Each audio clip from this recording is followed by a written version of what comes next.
Hello viewer, আসসালামু আলাইকুম। আমি প্রভাষক ইফতেখার আহমেদ রতন। আজকে আলোচনা করব হজরত আবু বকর রাদিয়াল্লাহু আনহুর ইসলাম গ্রহণের কারণ বা ঘটনাসমূহ। তো চলুন আমরা মূল ভিডিওতে প্রবেশ করি। যেই মহান মনীষী মহানবী সাল্লাল্লাহু আলাইহি সাল্লামের নবুয়ত প্রাপ্তির পরে ইসলাম গ্রহণ করেছিলেন, তিনি ছিলেন হজরত আবু বকর রাদিয়াল্লাহু আনহু।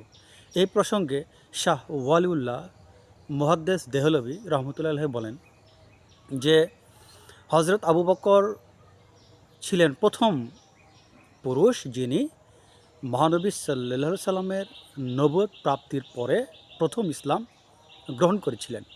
তিনি আরও যোগ করেন, এই মহান মনীষী শুধু ইসলাম গ্রহণ করেই ক্ষান্ত হননি, তিনি তার নিজ সম্প্রদায়ের লোকদের মাঝে ইসলামের আলো প্রচার করেছিলেন।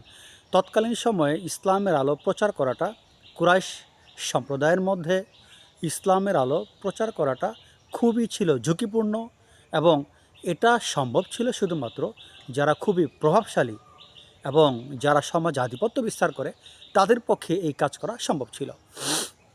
তো যাই হোক, হযরত আবু বকর রাদিয়াল্লাহু আনহু তিনি ইসলাম গ্রহণ করার পরে সেই বার্তা পৌঁছে দেওয়ার জন্য নিজ সম্প্রদায়ের লোকদের মধ্যে সেই বার্তা পৌঁছে দেওয়ার জন্য তিনি কাজ করেছিলেন। তো হযরত আবু বকর রাদিয়াল্লাহু আনহুর ইসলাম গ্রহণের পক্ষে কিছু গায়েবী সাহায্য ছিল। তো চলুন আজকে আমরা সেটা আলোচনা করি। হযরত আবু বকর রাদিয়াল্লাহু আনহু তিনি নিজেই বলেছেন, তিনি নিজে রেওয়াত করেছেন, জাহেলিয়ার সময় যখন জাহেলিয়ার যুগ ছিল, সেই সময় ওই জাহেলিয়ার যুগে তিনি একটি গাছের নিচে অবস্থান করছিলেন। তো গাছের একটি শাখা তার মাথা বরাবর আসলো। তখন তিনি বললেন, এটি কি কাণ্ড? তখন ওই গাছের শাখা থেকে আওয়াজ আসলো যে খুব শীঘ্রই একজন পয়গম্বর আবির্ভূত হবে, খুব শীঘ্রই একজন পয়গম্বর আবির্ভূত হবেন।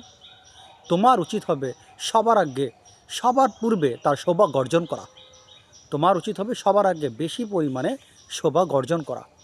তখন হযরত আবু বকর রাদিয়াল্লাহু আনহু তিনি গাছের শাখাকে জিজ্ঞাসা করলেন, আমাকে বিষয়টা পরিষ্কার করো, তুমি কি বলছো? কে সে ব্যক্তি? তার নাম কি হবে? তখন গাছের শাখা বলল, তার নাম হবে মোহাম্মদ ইবনে আবদুল্লাহ ইবনে আব্দুল মুতালিব ইবনে হাশেম। সেই গাছের শাখা আমাকে প্রতিশ্রুতি দিল যে মহানবী সাল্লাল্লাহু আলাইহি ওয়াসাল্লাম যখন আগমন করবেন তখন সে আমাকে অবহিত করবে, যাতে আমি সবার আগে বেশি সৌভাগ্য অর্জন করতে পারি। যাই হোক, কিছুদিন পরে মহানবী সাল্লাল্লাহু আলাইহি ওয়াসাল্লাম পৃথিবীতে আবির্ভূত হলেন। তখন গাছের শাখাটি আমাকে বেশি অবহিত করলো এবং আমাকে বলল, এখনই তোমার চেষ্টা করা উচিত, আর দেরি করা যাবে না, যেন তুমি সবার আগে সৌভাগ্য অর্জন করতে পারো, তুমি চেষ্টা করে যাও। আমি পরের দিন সকালে মহানবী সাল্লাল্লাহু আলাইহি সাল্লামের দরবারে হাজির হলাম। তখন মহানবী সাল্লাল্লাহু আলাইহি সাল্লাম আমাকে বললেন, হে আবু বকর, আমি আপনাকে আল্লাহ এবং তার রাসূলের দিকে দাওয়াত দিচ্ছি। তখন আমি বললাম, ইয়া রাসূলুল্লাহ, আপনি দুনিয়াতে নবী হিসেবে আবির্ভূত হয়েছেন, রাসূল হিসেবে আবির্ভূত হয়েছেন, আমি সাক্ষ্য দিচ্ছি এবং আমি স্বীকার করে নিচ্ছি আপনি আল্লাহর রাসূল। আমি আরও স্বীকার করে নিচ্ছি আপনি পৃথিবীতে মানুষের মানুষের হেদায়েতের জন্য আলো হিসেবে আবির্ভূত হয়েছেন। যাই হোক, মহানবী সাল্লাল্লাহু আলাইহি সাল্লামের নবুয়ত প্রাপ্তির পূর্বে হযরত আবু বকর রাদিয়াল্লাহু আনহু একটি স্বপ্ন দেখেছিলেন। সেই স্বপ্নটিও তার ইসলাম গ্রহণের দিকে একটি বলা যায় উল্লেখযোগ্য ঘটনা।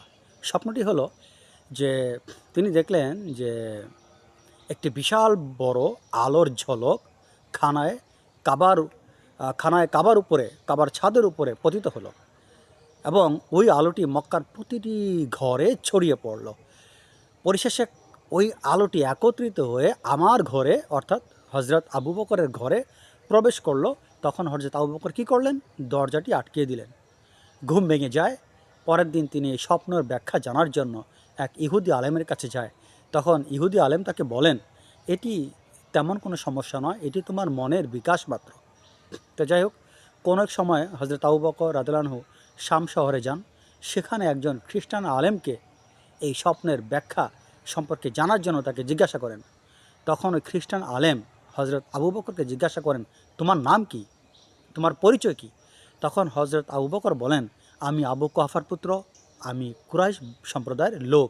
তখন ওই খ্রিস্টান আলেম আমাকে বলেন, খুব শীঘ্রই তোমাদের প্রতি একজন পয়গম্বর আবির্ভূত হবে, আর তিনি যতদিন বেঁচে থাকবেন তুমি হবে তার একজন উজির এবং তার মৃত্যুর পরে তুমি খলিফা নির্বাচিত হবে। তো যাই হোক, আমি স্বপ্নের ব্যাখ্যাটি বুঝতে পারলাম।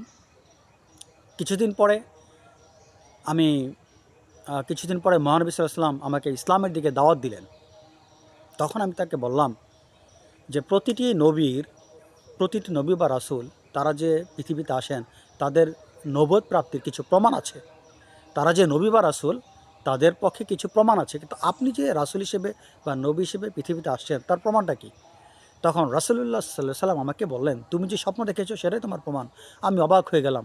তখন খলিফা রাদিয়াল্লাহু আনহু, খলিফা আবু বকর রাদিয়াল্লাহু আনহু, হযরত আবু বকর রাদিয়াল্লাহু আনহু উনি বললেন, আমি অবাক হয়ে গেলাম।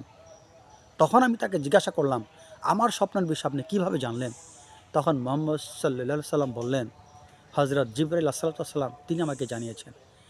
এইসব ছিল হযরত আবু বকর রাদিয়াল্লাহু আনহুর ইসলাম গ্রহণের পক্ষে বেশ কিছু উল্লেখযোগ্য ঘটনা। অনেক ঘটনা আছে। ছোট পরিসর আজকের ভিডিওটি এখানেই শেষ করতে চাচ্ছি। মহান আল্লাহ তাআলা আমাদের সবাইকে ইসলামের সহিহ বুঝ দান করুন। আজ এ পর্যন্ত। আল্লাহ হাফেজ।